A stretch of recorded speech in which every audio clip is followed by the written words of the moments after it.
ठीक कहा आपने कि आतंकी जो है एक बड़ा हमला करने की प्लानिंग में थे। जिस तरीके से हरियाणा के फरीदाबाद से बड़ी मात्रा में विस्फोटक बरामद किया गया, वो इसी ओर इशारा करता है कि आतंकी कुछ बड़ा करने की फिराक में थे। लेकिन फिलहाल लगातार जांच पड़ताल जारी है। आशिक, बहुत शुक्रिया आपका जुड़ने के लिए और इन तमाम जानकारियों के लिए। अब खबरों का सिलसिला आगे बढ़ाएंगे और रुख करेंगे तमाम देश विदेश की खबरों का फटाफट अंदाज में। दिल्ली में लाल किले के पास कार में बड़ा धमाका, 12 लोगों की जान चली गई, 25 से ज्यादा लोगों के घायल होने की जानकारी। दिल्ली में ब्लास्ट में मरने वालों के परिवार को 10-10 लाख रुपए का मुआवजा, घायलों के लिए 2-2 लाख रुपए की आर्थिक मदद का ऐलान। दिल्ली ब्लास्ट में अस्थायी रूप से असक्षम लोगों के लिए 5-5 लाख रुपए की मदद दी जाएगी, घायलों का खर्च दिल्ली सरकार उठाएगी। दिल्ली ब्लास्ट केस में गृह मंत्रालय का बड़ा फैसला, धमाके की जांच एनआईए को सौंपी गई। दिल्ली धमाके पर कल कैबिनेट की बैठक, आज शाम 5:30 बजे होगी कैबिनेट की बैठक। राष्ट्रपति द्रौपदी मुर्मू ने अंगोला से केंद्रीय गृह मंत्री अमित शाह से फोन पर बात की है और दिल्ली में लाल किले के पास हुए विस्फोट के बारे में जानकारी ली। दिल्ली में हुए ब्लास्ट पर सीएम रेखा गुप्ता ने कहा है कि यह बेहद दुखद है। सभी जांच एजेंसियां अपना काम कर रही हैं, सरकार का पूरा सहयोग उनके साथ है। दिल्ली ब्लास्ट के बाद जम्मू कश्मीर में भी अलर्ट, एलजी मनोज सिन्हा ने ली हाई लेवल मीटिंग और श्रीनगर में high level security review meeting. धमाके के बाद सुरक्षा एजेंसियां अलर्ट, दिल्ली पुलिस, एनआईए और एनएसजी भी इस मामले में कर रही है जांच। लाल किला मेट्रो ब्लास्ट मामले में दिल्ली पुलिस ने दर्ज की एफआईआर, यूएपीए की धारा 18 और 16 के तहत दर्ज किया गया केस, बीएनएस की धाराओं के तहत कोतवाली थाने में दर्ज किया गया केस। दिल्ली धमाके पर बोले पीएम मोदी, मैं पीड़ित परिवारों का दुख समझता हूं, आज पूरा देश उनके साथ खड़ा है। पीएम ने कहा कि हमारी एजेंसियां इस षड्यंत्र की तह तक जाएंगी, इसके पीछे के षड्यंत्रकारियों को बख्शा नहीं जाएगा। दिल्ली ब्लास्ट पर बोले राजनाथ सिंह, दोषी बख्शे नहीं जाएंगे, जल्द जारी की जाएगी जांच रिपोर्ट। दिल्ली धमाके के बाद हाई लेवल मीटिंग, केंद्रीय गृह सचिव गोविंद मोहन, खुफिया ब्यूरो के निदेशक, राष्ट्रीय जांच एजेंसी के महानिदेशक और दिल्ली पुलिस आयुक्त बैठक में शामिल। गृह मंत्री अमित शाह ने देर रात घटनास्थल का दौरा भी किया, अस्पताल में जाकर घायलों से मुलाकात की।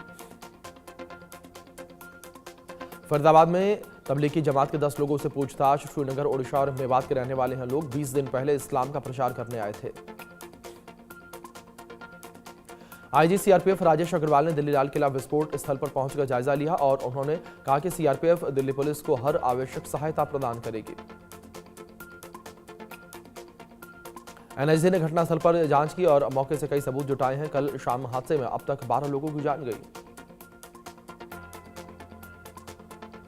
पुलवामा से एक और डॉक्टर गिरफ्तार, पुलिस ने डॉक्टर सज्जाद को गिरफ्तार किया, पूछताछ के लिए डॉक्टर सज्जाद को पकड़ा। दिल्ली धमाके में उमर की कार का नया सीसीटीवी फुटेज सामने आया, 29 अक्टूबर को कार का पॉल्यूशन सर्टिफिकेट बनवाया। दिल्ली ब्लास्ट में बड़ा खुलासा, पुलवामा के तारीख को बेची गई थी धमाके में इस्तेमाल की गई i20 कार, गाड़ी की चाबी पर फरीदाबाद की कंपनी का नाम। दिल्ली पुलिस सूत्रों के मुताबिक ब्लास्ट में शामिल गाड़ी आमिर ने ली थी और उसके बाद आमिर ने तारिक को ये गाड़ी दी और इसके बाद तारिक ने कार डॉक्टर उमर मोहम्मद को दी। दिल्ली में धमाके से पहले का सीसीटीवी फुटेज, कार में दिख रहा व्यक्ति आतंकी डॉक्टर उमर होने का शक। जम्मू कश्मीर के पुलवामा से उमर के 2 भाई और मां हिरासत में लिए गए, उमर से जुड़े 12 लोगों के फोन जब्त किए गए। दिल्ली पुलिस ने फरीदाबाद क्राइम ब्रांच और जम्मू कश्मीर पुलिस से संपर्क किया। स्पेशल सेल ने फरीदाबाद क्राइम ब्रांच और जम्मू कश्मीर पुलिस से फरीदाबाद टेरर मॉड्यूल से जुड़ी जानकारी मांगी। दिल्ली कार ब्लास्ट के बाद कश्मीर में कई ठिकानों पर छापेमारी, सुरक्षा बलों ने पुलवामा से एक शख्स को हिरासत में लिया। दिल्ली धमाके के बाद फरीदाबाद पुलिस का बड़ा सर्च ऑपरेशन जारी, धौज, फतेहपुर, तगा गांव और अल-फलाह कॉलेज में तलाशी, कल भारी मात्रा में विस्फोटक और हथियारों का जखीरा बरामद हुआ था। दिल्ली ब्लास्ट के बाद यूपी में अलर्ट, लखनऊ में एटीएस और जम्मू कश्मीर पुलिस की संयुक्त छापेमारी। दिल्ली धमाकों के बाद मुंबई में मध्य रेलवे ने सुरक्षा बढ़ा दी है। छत्रपति शिवाजी महाराज टर्मिनस, लोकमान्य तिलक टर्मिनस, दादर, ठाणे, कल्याण जैसे महत्वपूर्ण रेलवे स्टेशनों पर रेलवे पुलिस की गश्त बढ़ गई। दिल्ली में लाल किला मेट्रो स्टेशन के पास विस्फोट के बाद लखनऊ में सुरक्षा कड़ी की गई है। उत्तर प्रदेश विधानसभा के बाहर भारी पुलिस बल तैनात। दिल्ली धमाके में जान गंवाने वालों में लोकेश अग्रवाल का शव अमरोहा स्थित उनके आवास पर लाया गया। परिजनों का रो रो कर बुरा हाल। दिल्ली विस्फोट में श्रावस्ती के युवक की दर्दनाक मौत। घटना की सूचना मिलते ही परिवार में मचा कोहराम, गांव में छाया मातम। दिल्ली कार ब्लास्ट के बाद जयपुर में अलर्ट। कमिश्नर सचिव मित्तल सड़कों पर उतरे, अलग अलग इलाकों में जायजा लिया। ओडिशा में भी अलर्ट पर जांच एजेंसियां, रेलवे स्टेशन, बस स्टैंड, भीड़भाड़ वाले इलाकों में सुरक्षा व्यवस्था को लेकर जांच पड़ताल। दिल्ली धमाके के बाद गुजरात में सुरक्षा सख्त। बनासकांठा का अंबाजी मंदिर छावनी में तब्दील किया गया। अंबाजी मंदिर को एक संवेदनशील स्थान भी माना जाता है। दिल्ली कार धमाके के बाद हरियाणा में अलर्ट। पंजाब बॉर्डर से सटे हुए अंबाला में गहन चेकिंग। दिल्ली से आने वाले वाहनों पर खास तौर पर निगरानी। पानीपत जिले में भी हाई अलर्ट जारी। सभी आने वाले वाहनों की जा रही है checking. Lal Qila metro station gate number 1 और गेट नंबर 4 पर पुलिस की अगली सूचना तक बंद रहेगा और पुलिस ने धमाके की जगह को चारों तरफ से सील किया। स्पेशल सेल के सूत्रों के अनुसार अब तक की जांच में इस बात के संकेत मिल रहे हैं कि लाल किले के पास हुए कार ब्लास्ट के तार फरीदाबाद टेरर मॉड्यूल से जुड़े हुए हैं। इस मॉड्यूल का भांडाफोड़ हाल में जम्मू कश्मीर पुलिस ने किया। धमाके के बाद अमेरिका, फ्रांस, ब्रिटेन ने भारत में मौजूद अपने नागरिकों के लिए एडवाइजरी जारी की। नागरिकों को लाल किले से दूर रहने की सलाह दी गई। लाल किला मेट्रो के पास हुए धमाके पर केंद्रीय मंत्री नितिन गडकरी ने कहा कि सरकार ने इसे बहुत गंभीरता से लिया है और हमारी सरकार जिम्मेदार लोगों के खिलाफ कड़ी कार्रवाई करेगी। इस देश में आतंकवाद के समर्थकों के लिए कोई जगह नहीं। दिल्ली धमाके के बाद बीजेपी नेता शहनवाज हुसैन ने कहा कि लाल किले के सामने जो विस्फोट हुआ वो दुखद है और जो लोग इसमें शामिल हैं वो बख्शे नहीं जाएंगे। पुलिस और सुरक्षा एजेंसियां सभी पहलुओं की जांच कर रही हैं। केंद्रीय मंत्री दिल्ली ब्लास्ट पर बीजेपी अध्यक्ष दिलीप जायसवाल ने कहा है कि इस तरह की घटना को अंजाम देकर पूरे देश के माहौल को बिगाड़ने का प्रयास किया जा रहा। मैं विपक्ष के नेताओं से अपील करूंगा कि आतंकवाद के खिलाफ खुलकर बोले। केंद्रीय मंत्री जीतन राम मांझी ने कहा है कि आतंकवादियों की नजर लंबे समय से दिल्ली पर थी। ये एक साजिश है। ऑपरेशन सिंदूर के बाद आतंकी बदला लेना चाहते हैं। दिल्ली ब्लास्ट पर जेएमएम सांसद महुआ मांझी केंद्र सरकार को घेरा। कहा कि संवेदनशील इलाके में इस तरह की बड़ी घटना का होना संदेह पैदा करता है। इसकी जानकारी केंद्र सरकार को लेनी चाहिए। विस्फोट पर बीजेपी नेता विवेक ठाकुर बोले कि देश की सारी एजेंसियां जांच में लगी हुई हैं। जो आतंकियों का स्लीपर सेल इसमें काम कर रहा था उसकी शिनाख्त भी की गई। जल्द गिरफ्तारी होगी। यूपी सरकार में मंत्री संजय निषाद ने दिल्ली विस्फोट पर कहा कि प्रधानमंत्री और गृह मंत्री इस मामले पर नजर बनाए हुए हैं। जांच में जो भी दोषी पाया जाएगा उसके खिलाफ कार्रवाई होगी। आरजेडी सांसद मनोज कुमार झा ने कहा कि दोषियों पर सख्त कार्रवाई की जानी चाहिए ताकि आतंक के समर्थकों के लिए एक नजीर बने। पंडित धीरेन्द्र कृष्ण शास्त्री ने दिल्ली विस्फोट पर कहा कि कट्टर मजहब पंथ के विचारधारा की सोच पर लगाम लगाने के लिए अब सनातनियों को एक होना होगा। बिहार में आखिरी चरण के लिए वोटिंग खत्म। शाम 5 बजे तक 68% से ज्यादा मतदान। 20 जिलों के 122 सीटों पर डाले गए वोट। 14 नवंबर को इंडिया न्यूज पर सबसे तेज नतीजे। डिप्टी सीएम विजय कुमार सिन्हा ने कहा कि बिहार की जनता पूरी तरीके से उत्साहित है। विकास की रफ्तार पर विश्वास है। बीजेपी सांसद संजय जायसवाल ने बेतिया में एक मतदान केंद्र पर अपना वोट डाला और बोला कि आपका मतदान बिहार के गरीबों को मुफ्त अनाज देता है और मुफ्त इलाज की व्यवस्था देता है, मुफ्त बिजली की व्यवस्था देता है। किशनगंज में मतदान से पहले बीजेपी अध्यक्ष दिलीप जायसवाल ने मंदिर में पूजा अर्चना की है। एनडीए की जीत की कामना की। दिलीप जायसवाल ने कहा कि पूरे बिहार में उत्सव का माहौल है। नरेंद्र मोदी और नीतीश कुमार के विकास की बयार में मतदाता मतदान कर रहे हैं और बिहार में एनडीए की सरकार बनने जा रही है। अररिया में मतदान केंद्र पर कांग्रेस और बीजेपी समर्थकों के बीच हाथापाई। बीजेपी समर्थकों पर मारपीट का आरोप।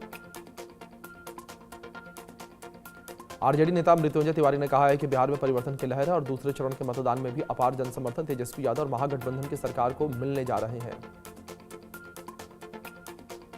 पूर्णिया से निर्दलीय सांसद पप्पू यादव ने अपना मतदान किया और उन्होंने कहा कि सीमांचल कोसी जिसके साथ खड़ा रहता है सरकार उसकी बनती है। पप्पू यादव ने आरोप लगाया कई बूथों पर मतदाताओं पर लाठीचार्ज किया गया है और कई बूथों पर मशीन खराब है, लोकतंत्र में ये गलत है।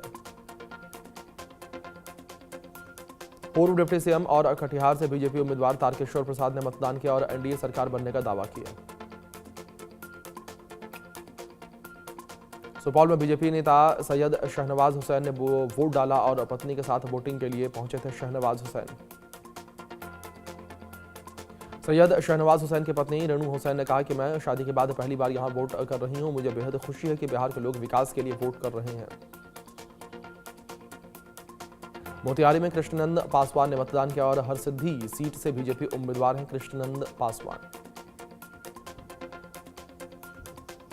जमुई में बीजेपी नेता और निशानेबाज श्रेयसी सिंह ने अपना मतदान किया और लोगों से वोट की अपील की।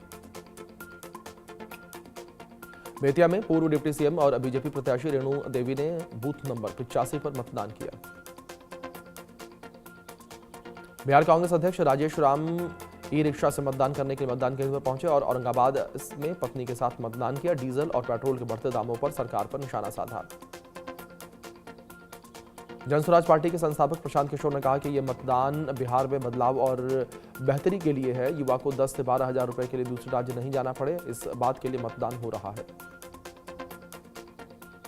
राष्ट्रीय लोक मोर्चा प्रमुख उपेंद्र कुशवाहा ने कहा कि चारों तरफ से केवल एनडीए ही दिख रहा है। रुझान के आधार पर कई गुना ज्यादा एनडीए के पक्ष में परिणाम आने वाला है।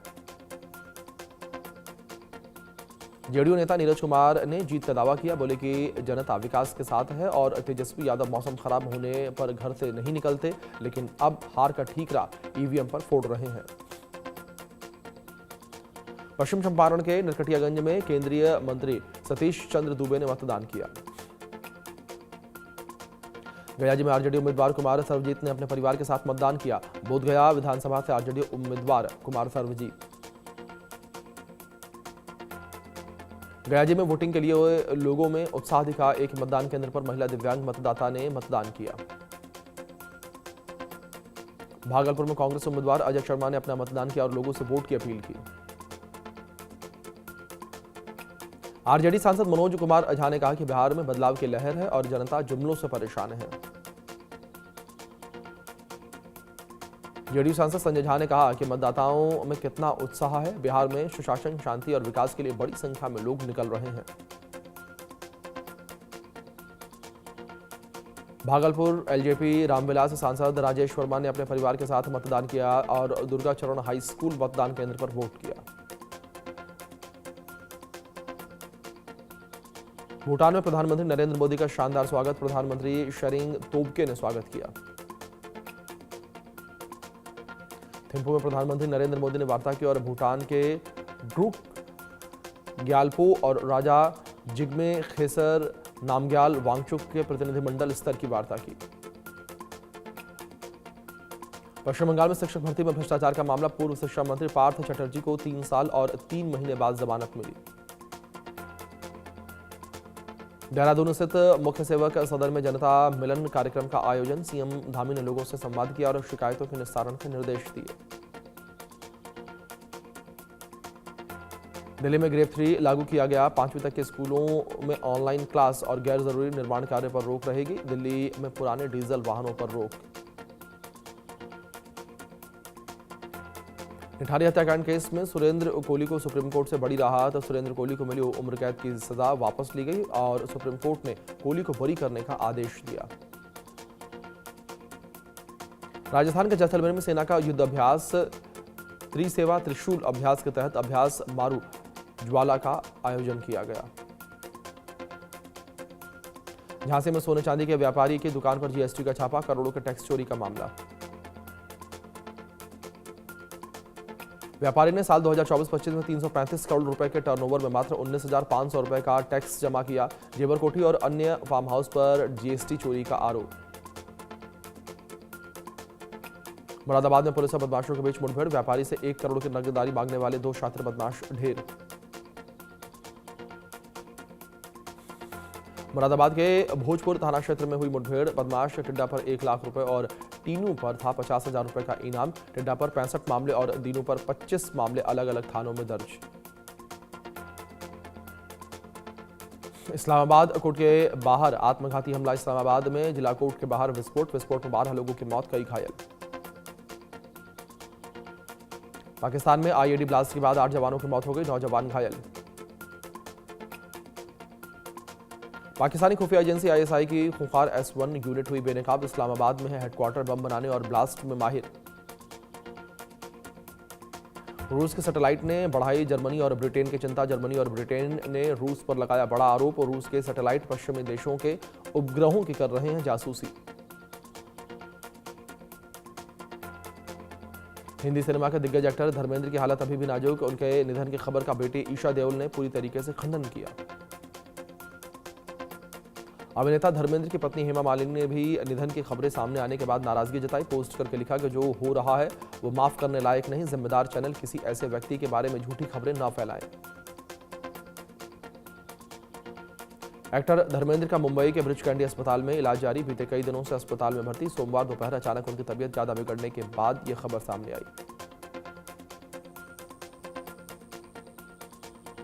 बॉक्स ऑफिस पर इमरान हाशमी की फिल्म ने जताया हक। संडे को कमाई में हुआ इजाफा। इमरान और यामी गौतम की कोर्ट रूम ड्रामा फिल्म हक सिनेमाघरों में जारी है। बिग बॉस 19 में इस हफ्ते डबल इवेक्शन हुआ है। नीलम गिरी और अभिषेक बजाज का इस शो से सफर खत्म हुआ। बिग बॉस 19 में वीकेंड के बार में कई मेहमान आए और इनमें झूलन गोस्वामी, अर्जुन चोपड़ा, गजल अलग और राकुल प्रीत सिंह, अजय देवगन और आर माधवन और मिजान जाफरी शामिल हुए। बुची बाबू सना की फिल्म पेडी का गाना चीकरी चीकरी सोशल मीडिया पर खूब वायरल। गाने ने कई रिकॉर्ड तोड़े। गाने ने 24 घंटे में कई भाषाओं में कुल मिलाकर 46 मिलियन व्यूज मिले। लाटर शेफ 3 इसी महीने से शुरू होने वाला और इससे पहले मेकर्स ने प्रोमो जारी किया।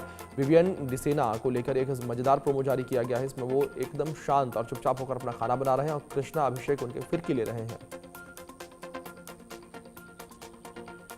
निर्माता करण जौहर संग मतभेद भुलाकर आने वाले समय में अभिनेता कार्तिक आर्यन फिल्म नागजिला में नजर आएंगे। बीते दिनों से नागजिला के लीड रोल की जो तस्वीरें हैं वो वायरल हुई थी।